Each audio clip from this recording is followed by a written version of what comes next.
Certamente você já deve ter ouvido por aí, após a reforma da Previdência que aconteceu no ano de 2019, que a aposentadoria por tempo de contribuição acabou. Mas será que isso é verdade?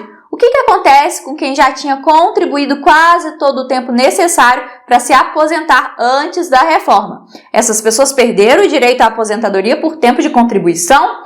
Para acabar com essas dúvidas, no vídeo de hoje eu vou falar sobre a aposentadoria por tempo de contribuição e o que mudou nessa modalidade após a reforma da Previdência. Assim, você vai poder se atualizar sobre as regras de aposentadoria, o que é fundamental para evitar que você se aposente antes do tempo e acabe perdendo dinheiro ou que você contribua mais tempo do que deveria, sem que isso impacte no valor da sua aposentadoria. Então vamos lá, vamos direto ao que interessa. Para começar, vamos entender o que significa aposentadoria por tempo de contribuição. Esse tempo de contribuição é a quantidade de meses que você contribuiu com o INSS antes de se aposentar, ou seja, a chamada carência.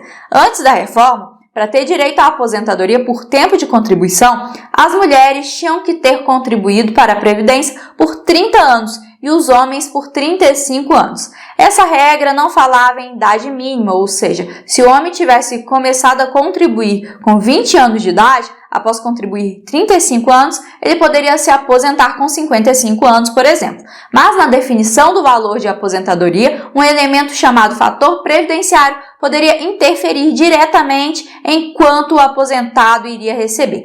Pela regra, quanto mais nova a pessoa se aposentasse, mais o fator previdenciário comeria parte do benefício. Nesse caso, o valor da aposentadoria seria, em média, 80% dos maiores salários recebidos pelo trabalhador entre julho de 94 e o mês anterior ao pedido de aposentadoria. Depois de calculada a média, era aplicada sobre ela o fator previdenciário. Para vocês terem uma ideia, no exemplo do homem de 55 anos, que tinha contribuído por 35 anos, o fator previdenciário levaria 25% do valor da sua aposentadoria. Muito dinheiro, né, gente? Então, essa regra existia antes da reforma da Previdência para as pessoas que já tinham completado o tempo de contribuição antes da nova lei entrar em vigor em 3 de novembro de 2019. Agora vamos entender aí o que mudou. A reforma da Previdência acabou com a aposentadoria por tempo de contribuição, mas instituiu regras de transição para as pessoas que já estavam contribuindo com a Previdência antes de 2019. A regra da idade progressiva é destinada àquelas pessoas que já estavam contribuindo com a reforma, mas ainda faltava mais de 2 anos para se aposentar. A regra, então, incluiu os requisitos de idade mínima da seguinte forma. Para os homens, para se aposentar por essa regra, precisam ter contribuído por mais de 35 anos e ter uma idade mínima que aumenta em 6 meses a cada ano. Em 2021, a idade mínima era de 62 anos. Ano que vem, ela será de 62 anos e 6 meses e seguirá aumentando até chegar a 65 anos em 2027. Já as mulheres precisam cumprir os 30 anos de contribuição e a idade mínima de 57 anos em 2021. Essa idade também vai aumentando 6 meses por ano até chegar em 62 anos em 2031. O valor da aposentadoria de quem adere a essa regra considera 60% da média de todos os salários recebidos. A esses 60% é acrescido mais 2% por tempo de contribuição acima de 15 anos para homens e acima de 10 anos de contribuição para mulheres até o limite de 100%. Então, eu vou dar um exemplo aqui para vocês. João, em 2019, tinha 31 anos de contribuição e 59 anos de idade. Pelas regras, ele só conseguirá se aposentar em 2023, quando completará 35 anos de contribuição e 63 anos de idade, respeitando a idade mínima necessária. A média dos salários de João foi de R$ 4.000. O cálculo do valor da aposentadoria do João vai considerar 60% mais 2% a cada ano após 15 anos, ou seja, 20 anos. Dessa forma, o João vai conseguir se aposentar pelo valor integral, já que os anos de contribuição, além do limite, totalizam os 40% adicionais. Já a segunda regra de transição é a do pedágio de 50%, criada para aquelas pessoas que na época da reforma da Previdência estavam a menos de 2 anos para se aposentar. Então, quem adere à regra do pedágio deve cumprir os seguintes requisitos. Para os homens, ter o tempo de contribuição de 33 anos até a data da reforma. E para mulheres, ter o tempo de contribuição de 28 anos até a data da reforma.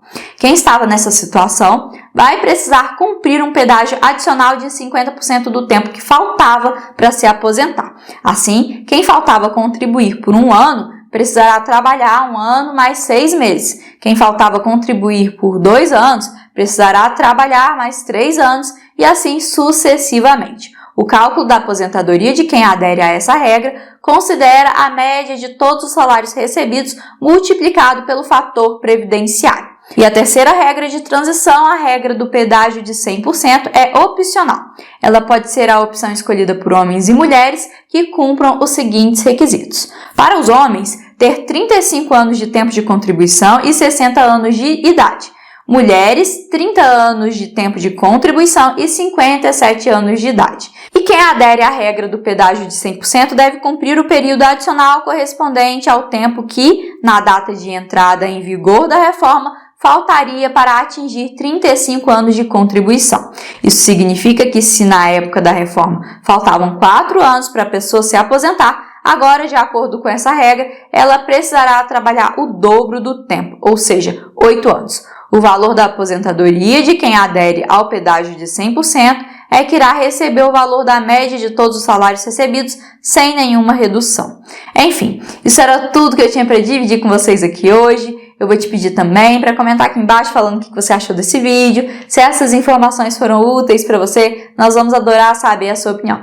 E se você tiver gostado do conteúdo, não deixe de dar o seu like, de se inscrever aqui no nosso canal, de ativar as notificações para não perder nenhum vídeo que a gente vem publicando por aqui.